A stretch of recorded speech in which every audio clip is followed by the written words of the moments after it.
Hey, I am back again with another book review. This one is for Guy Gavriel Kay's Sailing to Sarantium. This is my first Guy Gavriel Kay book, and I wanted to choose this one because it is set in a time period that I super like. The Eastern Roman Empire, early Middle Ages, Byzantine Empire, like 600s, 700s, that kind of time period, AD. And I know from what I have heard that the Guy Gavriel Kay sets his stories in a real world time, and it is like historical fiction, but then he switches it up and puts some fantasy in there. And that's what I expected, and it blew me away. This book absolutely floored me as my first Guy Gavriel Kay book.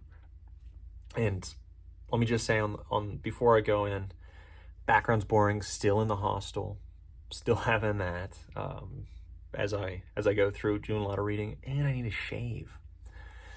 That's life.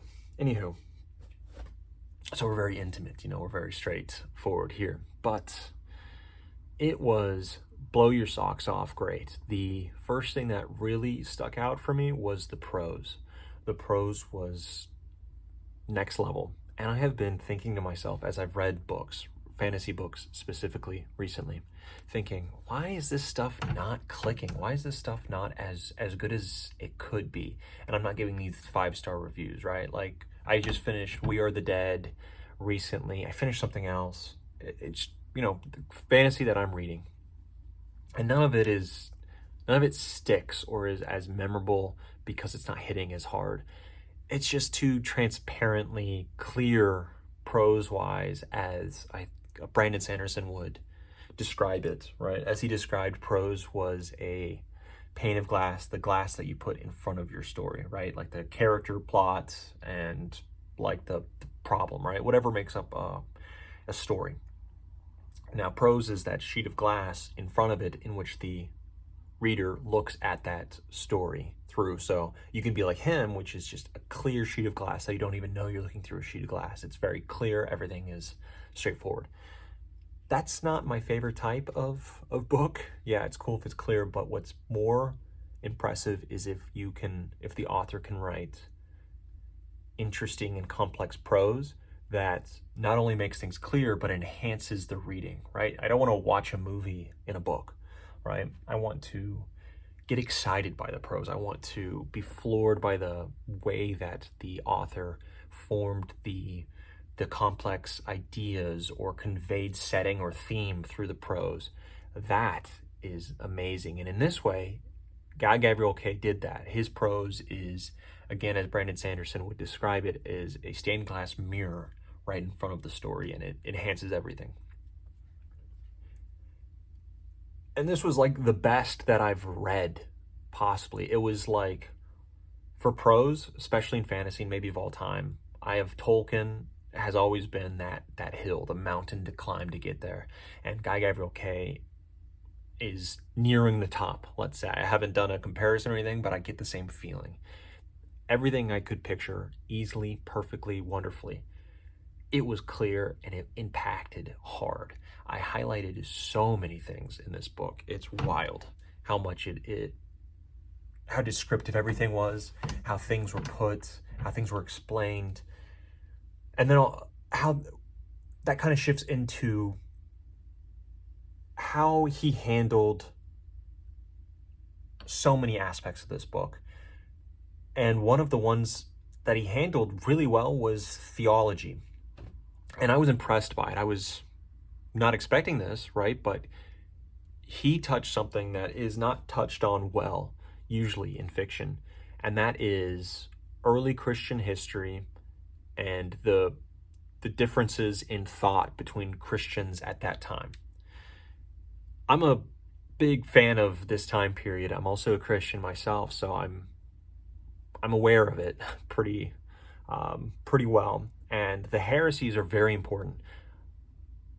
First, you have the Nicene Creed, which happened before this book's time period, but it happened and also led to a whole bunch of the heresies and refuting the heresies later, like real world Arianism, iconoclasm, and a whole host of others, right? Like Montanism, all this stuff. And this is brought up by Guy Gavriel Kay when there are theological talks and the intricacies. Yes, he doesn't use Christianity, he uses Jad. He uses, I forget the name, but it's Helio something. It's Jad's son, which is a stand-in for Jesus, right? And how these characters from different locations, right? Because in the real world, the people up in the Northwest in Europe, in real world, Western Europe, they were more Aryan. The Dark Age Goths and barbarians were Aryans, were they? And you can go to Arianism, but they had a different belief than those in Constantinople and in the Byzantine world. They did not. Like, that was thrown away. The Nicene Creed completely threw away Arianism. There was a famous slap with Saint Nicholas, who is where Santa Claus comes from, right? Where that's like the basis of what that comes from. But Saint Nick famously slapped a famous Arian supporter. All right, but that's a whole nother super interesting part of history. Anyways, this is all explored in its own way in the book, and it makes it interesting. It makes it actually interesting, which is hard to do.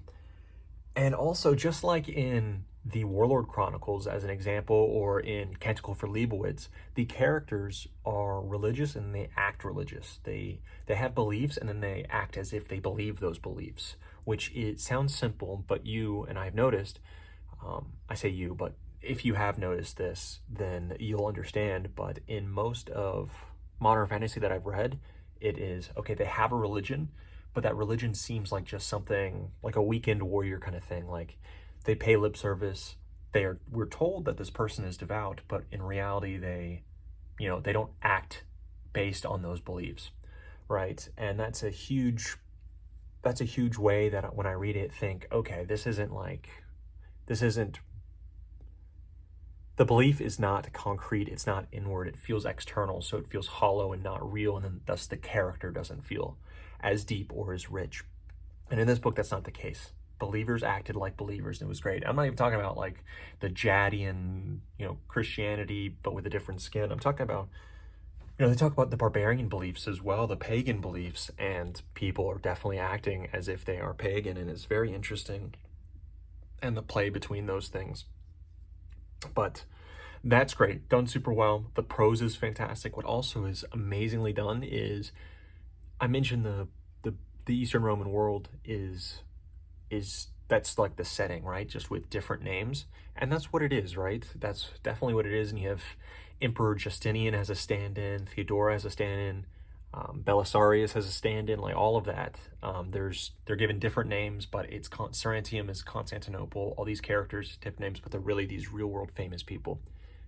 But it's not just that. What's great is you could tell, like, the main characteristics that everyone knows about Justinian or Theodora or any of them are included in the story, but you're given so much more, and it's all fleshed out, and the characters are fleshed out so well, so that all of these people who are just names in a history book just fly off the page now.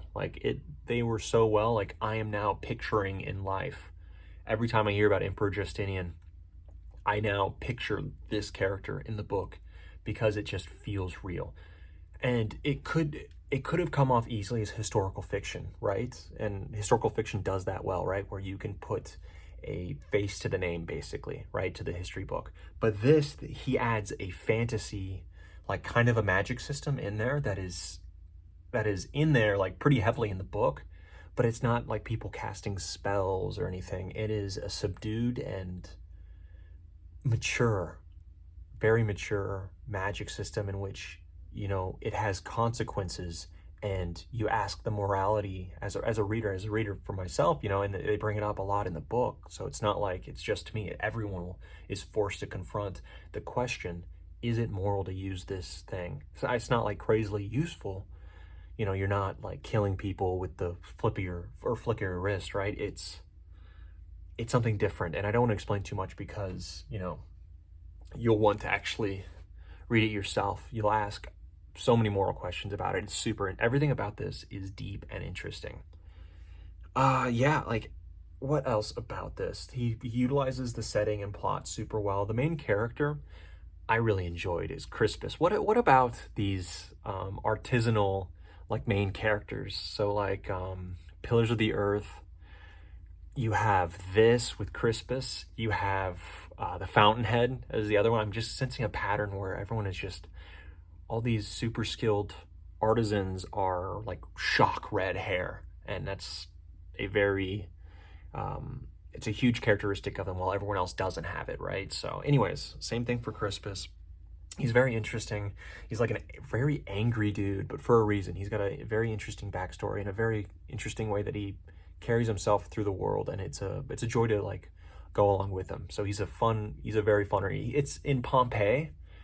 The thing that kept Pompeii from being, which is another artisan, by the way, but he doesn't have red hair, thankfully, but that was a 4 out of 5 because I felt the main character wasn't strong enough of a character. He was a very skilled engineer, and you followed that logic. That's why I really loved it, but he wasn't like a fully fleshed out character. While Crispus in this book he's a fully fleshed out, strong character who is also a skilled artisan, and that made it just so much better. And you follow the logic through it and everything. So it was everything Pompeii. Pompeii had its own stuff, but the character, it was everything that Pompeii had, but better. It was a fully fleshed out character. And the way that, you know, he's a mosaicist, so that's a very interesting, unique profession. And it almost felt like a spiritual successor to Pillars of the Earth, where you read about someone who builds great churches, right? Great cathedrals. And then once the cathedral is done, that's when the mosaicist comes in, and that's what this book has. And it's just a fun way of bridging over to it, is having read Pillars of the Earth and then going to this a few months later, right? So that was always, this book is just a joy to read. The story's great. It doesn't feel like a complete story because as I've heard, the second book, like there is a second book, so both kind of work better as one single volume. So I'll be reading that. I'm finishing a 150 page Raymond Chandler book right now. It's almost done. I'm already like 50% through, but I'll be reading immediately the next book in the series to finish that out. Anywho, the only thing that I would say is kind of a letdown on this book, not even a letdown, not even a letdown, I wouldn't call it a letdown, is a negative, would be the fact that Crispus, the main character, is like irresistible. He's having ladies thrown at him towards the end of this book. Very powerful women too. And I would have liked it if it was less that way, because it felt kind of weird at times when women were just throwing themselves at him. Yeah, but luckily there was no like egregious sex scenes or anything like that. It was pretty mellow in that sense, and there wasn't like crazy violence or anything either. There was kind of a few times that happened, but there's no like big battles. I really enjoy, and I prefer, it seems, these fantasy novels and most novels where you're not following a warrior or someone becoming a warrior. It's artisans. If you go to my Goodreads, I'm compiling now an artisan playlist. Not playlist, that's Spotify, an artisan shelf where all the books with like artisans and as the main characters, or at least not just main character, but at least it's a big part of the book. And this is definitely there. Other than that, this is just a fantastic book. One of my favorites that I've read definitely this year, and it's on my all-time list for sure. It's going to be not in my top 10, but it is definitely up there, top 15, top 20 for sure. So you can see that and read my full review. It's a bit longer on my Goodreads if you want to look at that. But yeah, solid book, great book actually, not just solid, great book that I recommend to anyone. And yeah, hopefully I'm out of this hostel soon. Not a fun place to be, gonna be honest. After this, you know, hopefully I get a better background than this. This is okay for now, but yeah, that's it. On to the next book.